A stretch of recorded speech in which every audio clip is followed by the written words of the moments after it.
again, and you'll see this whole story we've been talking about continues throughout. Like, I am an orchestrator in, I am the conductor. And so, and it takes all of these different instruments and all of these different players to create the sound of the symphony, right? And so on the product level, we then are, so we're a brand new brand. And so you don't just throw a brand out there, and certainly not a sustainable one. It has to be one that has a particular place for which there is a demand.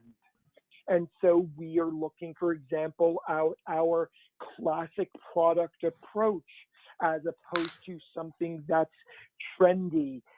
Again, I like to equate trend with disposability.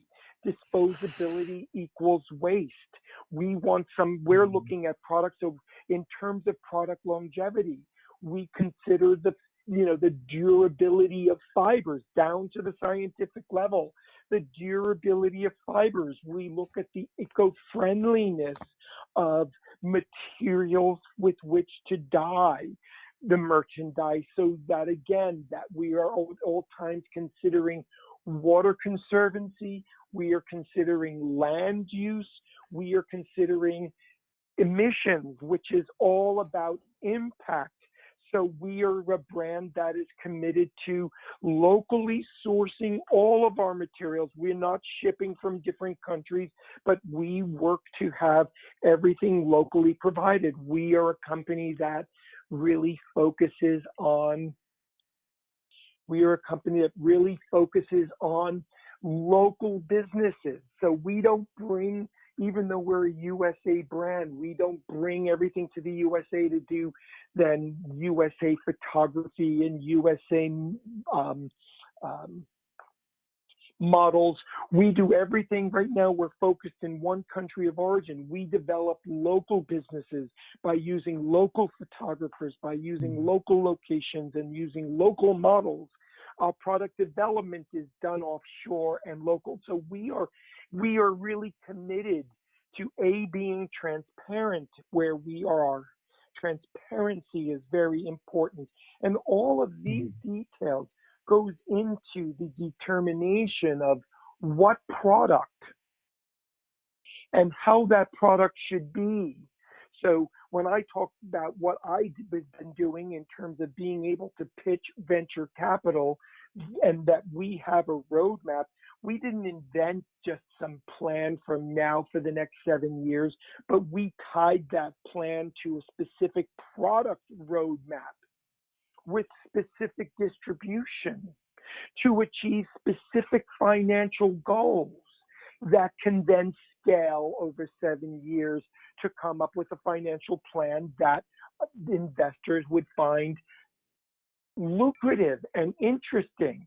And we've considered, again, so now again, there's my operational ability, to be able to detail all your costs. That's all your costs from purchasing and product costs, all your costs in terms of distribution and retail and discount, all your costs in terms of human resources, taxes, and depreciations. And it's because of that. So the level of financial even detail also gives our investors the confidence that we have not omitted any single detail, that even our operational anticipations are all, have been very well thought out and very well planned.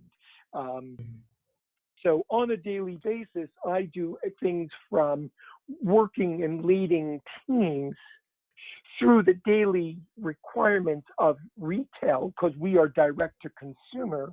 So we are monitoring. We also, part of our work is, what are we saying on Instagram? How are we appearing? I'm responsible for brand voice, brand image, brand personality, working with social media management. What do we boost and what are we promoting? Blogging.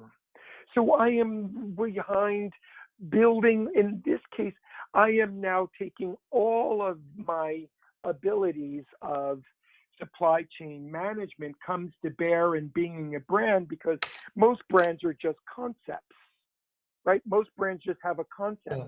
They don't own the control underneath the brand. I own the control because I have an organization that we've been talking about, which has been IXS. That operation is based in Peru. I own the end-to-end control, the sourcing and production control, to make sure that I can safeguard the industrial process.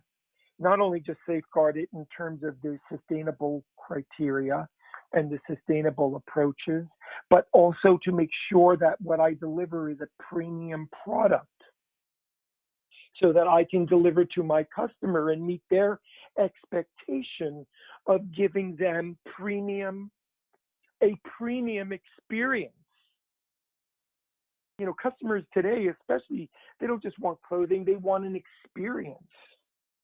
Mm. So part of the experience is the sustainable story, that we have a saying, do good by what you wear. And Abdullah, I'm telling you right now, do good by what you wear. Make good choices. And Yes. so that is what I am doing on a day-to-day basis. And that's why you see, I say I'm brand building. So when Mm. investors look at me and say, does this man have the right to build a brand? Yes, by association. I have done what I've done in the past. You know, the sourcing and production services. One of the ways we also characterize that is called private brand development. I have been a private brand development expert for brands like Giorgio Armani and Calvin Klein and Perry Ellis and all those brands we talked about earlier. And now Mm. I'm building a brand for myself Mm. that is sustainable. And what I do with that too is, you'll read in our website as well, that we are committed to conventional industry. That is to say that we are starting with the norm that industry today is not already sustainable. Sustainability is a journey, and this is what the Higgs Index is also speaking to as well. We don't want of course, we are supportive of sustainable industry as it already exists. Yes, but there's already a globe of conventional industry that we seek to transform. And we seek to transform by just bringing our product there and making our product, designating our product requirements by saying we want to use these chemicals, Okotex chemicals, by saying we want to use only organic cotton. Mm. Just by using these sustainable materials, we start to create the sustainable conversation in a conventional plant.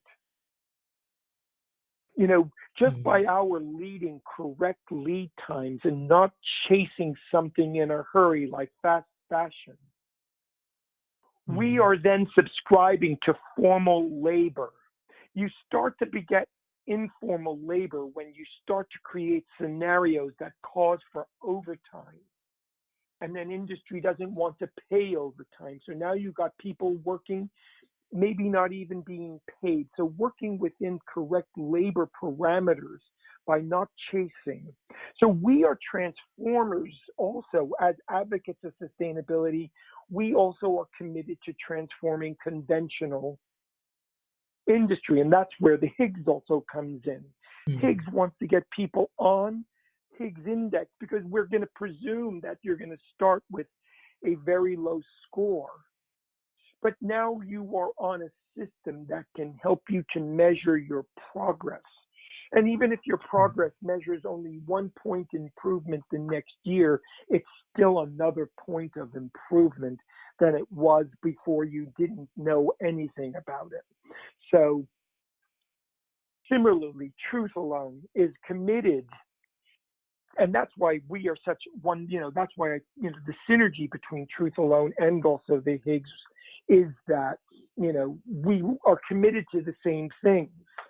So at Truth Alone, we we sacrifice even profit for planet. You'll find our products to be very affordable because we are creating an experience. We know our customers still will decide with their pocket and what they can afford mm, rather than their values. And even though values are important to them, so we make sure that our product is at a price that compares with prices that they typically pay. But what they okay. get is something much better. And the experience that it's sustainable, doing good by what you wear, so that we're going to track the trajectory of our customer. So as they grow and they grow in their own wealth, we will give them still more beautiful things, but always giving it to them at the price that's right, fair, and compares I to see. conventional. That's what I'm doing in Truth Alone. I'm brand building, and it's not Mm, unrelated to what I've done already before. That's why the two go together. It's like this guy's done this already. He's done this mm, for the biggest brands. Surely he can do it for himself. And sustainability is something, my headline again, it's the biggest challenge facing the industry this century. mm. I see. Got it. Okay, okay, that's great. And I believe I have plenty of information regarding the sustainability aspect and for the LinkedIn. And I'd like to ask questions that are more related to the operational management for the resume, if that's okay with you. Okay, great. Good, Abdullah. Go to it. So, uh, are you able to, were you able to meet your operational or financial goals up to this point? Yes. Give me 1 second, Abdullah, too. I just want to communicate to my counterparts. There's something that they need to be working on. Give me just 1 second. Sure.